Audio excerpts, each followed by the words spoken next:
तो दोस्तों, क्योंकि रिश्तों के भी रूप बदलते हैं कि आज के एपिसोड की शुरुआत वहीं से होती है जहां हेमंत और नॉयना के बीच एवी को लेकर बहस अभी भी जारी होती है। हेमंत कहता है कि दुनिया में कुछ लोग ऐसे होते हैं जो अपनी गलती मानने की हिम्मत रखते हैं, उसे सबके सामने स्वीकार करते हैं और उसे सुधारने की कोशिश भी करते हैं। उसे उम्मीद होती है कि नॉयना उसकी बात का मतलब समझ रही होगी, लेकिन नॉयना तुरंत जवाब देती है कि वो उसकी बात अच्छी तरह समझ रही है। हालांकि दुनिया में कुछ ऐसे लोग भी होते हैं जो हर बात में सिर्फ एक ही इंसान की गलती निकालते हैं और हमेशा उसी को दोषी ठहराते हैं। हेमंत बात को आगे बढ़ाने ही वाला होता है कि तभी ऋतिक बीच में आकर दोनों को शांत करता है। कार्तिक भी माहौल संभालते हुए कहता है कि बात अब मुद्दे से भटक रही है। असली सवाल सिर्फ इतना है कि क्या एवी इस कैंपेन के लिए सही है या नहीं। उधर दूसरी तरफ घर में भी बिल्कुल यही बहस छिड़ जाती है। आरव पूरे विश्वास के साथ कहता है कि एवी गलत नहीं है, उसने अपनी गलती सबके सामने स्वीकार की है, फिर लोग उसे इतना बुरा कैसे कह सकते हैं। लेकिन तारा उसकी बात से बिल्कुल सहमत नहीं होती। वो उदाहरण देकर समझाती है कि अगर कोई पहले गलती करे और बाद में सिर्फ सॉरी बोल दे तो क्या सब कुछ ठीक हो जाता है। उसकी नजर में सिर्फ माफी मांग लेने से गलती खत्म नहीं हो जाती। देखते ही देखते दोनों बच्चों के बीच बहस शुरू हो जाती है। तभी सलोनी बीच में आकर दोनों को रोकती है और कहती है कि एवी ने जो किया वो किया, लेकिन उस बात पर आप दोनों क्यों लड़ रहे हो। इसके बाद मुन्नी कहती है कि गलती जरूर हुई है, लेकिन उसने माफी भी तो मांगी है। वहीं टिम्सी कहती है कि पहले गलत काम करो और फिर सॉरी बोल दो, ये तो गलत बात हुई ना। इसी बीच सुप्रिया अपने अंदाज में कहती है कि उन्हें इन सब बातों से कोई फर्क नहीं पड़ना चाहिए, क्योंकि उनके लिए तो एवी अच्छा गाता है, बस वही काफी है। लेकिन माधवी कहती है कि अच्छा गाना अपनी जगह है, पर झूठ नहीं बोलना चाहिए था। इधर आरव और तारा की बहस खत्म होने का नाम ही नहीं ले रही होती। दूसरी तरफ अक्षय चुपचाप बैठा सब कुछ सोच रहा होता है। उसे याद आता है कि एवी से उसकी जो बातें हुई थी उनमें उसे अलग ही अपनापन महसूस हुआ था। उसे एवी बहुत ईमानदार इंसान लगा था, इसलिए उसको समझ नहीं आ रहा होता कि आखिर सब लोग उसी के बारे में इतनी बहस क्यों कर रहे हैं। उधर ऑफिस में भी चर्चा जारी रहती है। नॉयना साफ कहती है कि वो झगड़ा नहीं कर रही, बल्कि अपना नजरिया रख रही है और उसकी राय आज भी यही है कि एवी इस कैंपेन के लिए सही विकल्प नहीं है। लेकिन हेमंत पूरे आत्मविश्वास के साथ कहता है कि उनके हिसाब से एवी से बेहतर ब्रांड एम्बेसडर कोई हो ही नहीं सकता। फिर वो नॉयना की तारीफ करते हुए कहता है कि अकाउंट्स और फाइनेंस में उसका कोई मुकाबला नहीं है। उसने वृंदा की बहुत हेल्प की और उसके लिए वो उसके आभारी भी हैं। लेकिन मार्केटिंग की दुनिया बिल्कुल अलग होती है। हेमंत समझाता है कि कई बार नेगेटिव पब्लिसिटी भी सबसे बड़ी पब्लिसिटी बन जाती है। वो कहता है कि एवी ने गलती की, लेकिन उसे छिपाया नहीं, उसने पूरी दुनिया के सामने उसे स्वीकार किया और माफी भी मांगी। अगर इसी ईमानदारी को कैंपेन का हिस्सा बनाया जाए तो लोग उसकी गलती नहीं बल्कि उसकी सच्चाई और हिम्मत को याद रखेंगे, क्योंकि इंसान ही गलती करता है और अपनी गलती मान लेना ही उसे दूसरों से अलग बनाता है। नॉयना फिर भी चिंता जताती है कि क्या सिर्फ इस सोच के भरोसे कंपनी इतना बड़ा जोखिम उठा सकती है। इस पर हेमंत सिर्फ इतना कहता है कि इस बार उन पर भरोसा करके देखना चाहिए। उधर विकास अंगद से आखिरी बार पूछता है कि क्या वो जो कर रहा है उसे लेकर पूरी तरह यकीन में है। तो अंगद कहता है कि उसे खुद नहीं पता कि उसका फैसला सही है या गलत, लेकिन उसका दिल उसे यही करने के लिए कह रहा है, इसलिए वो पीछे नहीं हट सकता। विकास फाइल देखकर कहता है कि फिलहाल सारी औपचारिकताएं पूरी हो चुकी है और अब आगे बढ़ने में कोई दिक्कत नहीं है। ये सुनकर अंगद उसका धन्यवाद करता है और कहता है कि अब वो कार्तिक से मिलने जा रहा है, जबकि विकास बाकी काम संभाल ले। तो विकास फिर वहां से निकल जाता है। इधर फाइल हाथ में लेकर जैसे ही अंगद आगे बढ़ता है, सामने से वृंदा आ रही होती है। अचानक उसका संतुलन बिगड़ता है और वो गिरने ही वाली होती है कि तभी अंगद उसको संभाल लेता है। वो तुरंत पूछता है कि क्या वो ठीक है। तो वृंदा कहती है कि उसे कुछ भी नहीं हुआ। तभी अंगद उसे धन्यवाद कहता है। तो वृंदा हैरानी से पूछती है कि आखिर धन्यवाद किस बात का। तो अंगद कहता है कि आज जब पूरी दुनिया उसके खिलाफ खड़ी थी तब वृंदा अकेली उसके साथ खड़ी रही। उसने सिर्फ उसका बचाव ही नहीं किया बल्कि उसके लिए सबसे लड़ भी गई। ये सुनकर वृंदा कहती है कि उसने वही किया जो उसे सही लगा, क्योंकि अपनी गलती मानने और पूरी दुनिया के सामने माफी मांगने की हिम्मत हर किसी में नहीं होती। उसकी नजर में यही एवी की सबसे बड़ी ईमानदारी है। अंगद भी मानता है कि अपनी गलती स्वीकार करने के बाद उसे अंदर से काफी हल्का महसूस हो रहा है। लेकिन फिर वो एक ऐसी बात कहता है जिसको सुनकर वृंदा भी भावुक हो जाती है। वो कहता है कि कुछ गलतियां ऐसी होती है जिनकी इंसान चाहकर भी माफी नहीं मांग पाता। कई साल पहले उससे भी एक ऐसी ही गलती हुई थी जिसने उसकी पूरी लाइफ बदल दी। उसी एक गलती की वजह से उसका पूरा परिवार उससे हमेशा के लिए दूर हो गया और शायद अब वो कभी उन्हें अपना असली चेहरा भी दिखा नहीं पाएगा। ये सुनकर वृंदा तुरंत पूछती है कि क्या यही वजह है कि वो हमेशा मास्क पहनकर रहता है। लेकिन इस सवाल का जवाब देने के बजाय अंगद चुपचाप वहां से निकल जाता है। उसके कदम आगे बढ़ जाते हैं, लेकिन उसकी आंखों का दर्द साफ बता रहा होता है कि वो आज भी अपने अतीत के बोझ से बाहर नहीं निकल पाया है।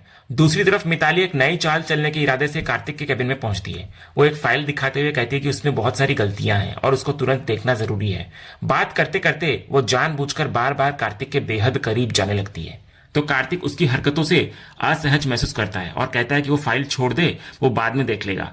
लेकिन मिताली बार बार इमरजेंसी का बहाना बनाकर उसके करीब आने की कोशिश करती रहती है। जब कार्तिक उसे फिर से दूरी बनाकर रहने के लिए कहता है तो मिताली के दिमाग में एक और नई चाल आ जाती है। अचानक वो जोर से चिल्लाती है जैसे उसने छिपकली देख ली हो, और अगले ही पल डरने का नाटक करते हुए सीधे कार्तिक की गोद में जाकर बैठ जाती है। इसके बाद जैसे ही मिताली ड्रामा करते हुए कार्तिक की गोद में जाकर बैठती है, तभी उसी वक्त अंगद फाइल लेकर कार्तिक के केबिन में पहुंचता है। लेकिन सामने का नजारा देखकर वो तुरंत रुक जाता है और बिना कुछ कहे वापस मुड़ने लगता है। वो बस इतना कहता है कि उसे लगा था शायद कोई इमरजेंसी है, इसलिए वो अंदर आ गया था, लेकिन अब वो बाद में आ जाएगा। तभी कार्तिक तुरंत मिताली को अपने से अलग करता है और मुस्कुराकर अंगद से कहता है कि घबराने वाली कोई बात नहीं है, मिताली को अचानक छिपकली दिख गई थी, इसलिए ये सब हो गया। इसके बाद मिताली भी वहां से निकल जाती है। फिर अंगद वो साइन किया हुआ कॉन्ट्रैक्ट कार्तिक को सौंपते हुए कहता है कि उसने सभी दस्तावेज पूरे कर दिए हैं और अब उनकी डील आगे बढ़ने के लिए पूरी तरह तैयार है। इतना बोलकर वो भी वहां से चला जाता है। दूसरी तरफ बाहर अंगद अपनी गाड़ी का इंतजार कर रहा होता है, लेकिन विकास की भेजी हुई कार अभी तक नहीं पहुंची होती। तभी कार्तिक और वृंदा भी ऑफिस से बाहर आते हैं। कार्तिक वृंदा से कहता है कि वो उन्हें घर छोड़ देगा। तभी उसकी नजर अंगद पर पड़ती है और वो पूछता है कि सब ठीक तो है। तो अंगद कहता है कि उसका मैनेजर गाड़ी भेजने वाला था लेकिन अभी तक आई नहीं है, इसलिए वो इंतजार कर रहा है। इस पर कार्तिक बिना देर किए कहता है कि होटल रास्ते में ही है, इसलिए वो उनके साथ चल सकता है। पहले तो अंगद मना करता है, लेकिन जब वृंदा भी आग्रह करती है तो आखिरकार वो दोनों के साथ जाने के लिए तैयार हो जाता है। अगले सीन में तीनों एक ही गाड़ी में होते हैं। आगे कार्तिक और वृंदा बैठे होते हैं जबकि अंगद पीछे की सीट पर बैठा रहता है। सफर के दौरान कार्तिक बस बार बार वृंदा का ख्याल रख रहा होता है। वो पूछता है कि कहीं एसी ज्यादा ठंडा तो नहीं लग रहा, सीट पीछे करनी हो तो वो कर सकती है, लेकिन वृंदा हर बार यही कहती है कि सब ठीक है, बस थोड़ी थकान महसूस हो रही है। तब कार्तिक माहौल को हल्का करने के लिए गाना चलाने की बात करता है और मजाक में अंगद से पूछता है कि अगर म्यूजिक चला दे तो कोई दिक्कत तो नहीं होगी। तो अंगद भी हंसते हुए कहता है कि बस उसका गाना नहीं बजना चाहिए। लेकिन किस्मत देखिए, जैसे ही कार्तिक म्यूजिक ऑन करता है एवी का ही गाना बजने लगता है। कार्तिक कहता है कि उसके सारे गाने उसको पसंद है, लेकिन ये वाला गाना तो सीधे दिल को छू जाता है। उधर वही गाना सुनते ही अंगद की आंखों के सामने वृंदा और कार्तिक की सगाई के सारे पल घूमने लगते हैं। उसे याद आता है कि कैसे दोनों ने एक दूसरे को अंगूठी पहनाई थी और फिर साथ में डांस भी किया था। बाहर से वो शांत बैठा रहता है, लेकिन अंदर ही अंदर उसका दिल टूट रहा होता है। कुछ ही देर बाद वृंदा का घर आ जाता है। गाड़ी रुकते ही वो दोनों को अंदर आकर चाय या कॉफी पीने का निमंत्रण देती है। कार्तिक तो तुरंत तैयार हो जाता है और फिर अंगद से भी इस बारे में पूछता है कि उसका क्या ख्याल है। लेकिन अंगद मन ही मन सोचता है कि अगर उसे कार्तिक से जरूरी बात करनी है तो वो घर के अंदर बिल्कुल नहीं हो पाएगी, इसलिए वो बहाना बनाकर कहता है कि वो यहीं से कैब बुक करके होटल चला जाएगा क्योंकि उसकी एक ऑनलाइन मीटिंग भी है। लेकिन कार्तिक उसकी एक नहीं सुनता। वो साफ कहता है कि जब उसने छोड़ने की जिम्मेदारी ले ली है तो अब वही उसे होटल तक पहुंचाएगा। इसके बाद वृंदा गाड़ी से उतरती है। तभी कार्तिक जल्दी से उतरकर उसके लिए दरवाजा खोल देता है। तो वृंदा कहती है कि हर बार उसके लिए ऐसा करने की कोई जरूरत नहीं है। लेकिन कार्तिक मुस्कुराकर कहता है कि जो इंसान उसके लिए खास हो उसे खास एहसास भी मिलना चाहिए। तो वृंदा मुस्कुराते हुए घर के अंदर चली जाती है। उधर अंगद ये सब चुपचाप देख रहा होता है। वो सोचता है कि कार्तिक तो वृंदा के साथ बहुत अच्छे से पेश आ रहा है, लेकिन मिताली ने उसके बारे में बिल्कुल उल्टी बातें कही थी। आखिर सच क्या है ये जानना अब उसके लिए और भी जरूरी हो गया था। इसके बाद अंगद आगे वाली सीट पर आकर बैठ जाता है और कार्तिक गाड़ी होटल की तरफ बढ़ा देता है। रास्ते में कार्तिक खुशी जताते हुए कहता है कि उसे अब भी यकीन नहीं हो रहा कि एवी जैसा बड़ा स्टार उसकी कंपनी का ब्रांड एम्बेसडर बनने के लिए तैयार हो गया। वो कहता है कि वो शुरू से उसके गानों का बहुत बड़ा फैन रहा है और उसकी हर नई रिलीज सुनता है। तभी अंगद हल्की मुस्कान के साथ घुमाते हुए बात को कहता है कि कार्तिक भी कम स्मार्ट नहीं है। आखिर उसने अपनी आंखों से देखा था कि उसके केबिन में वो लड़की कैसे उसकी गोद में बैठी हुई थी। तो कार्तिक तुरंत सफाई देता है कि वो सब सिर्फ एक गलतफहमी थी और पूरी तरह से एक एक्सीडेंट था।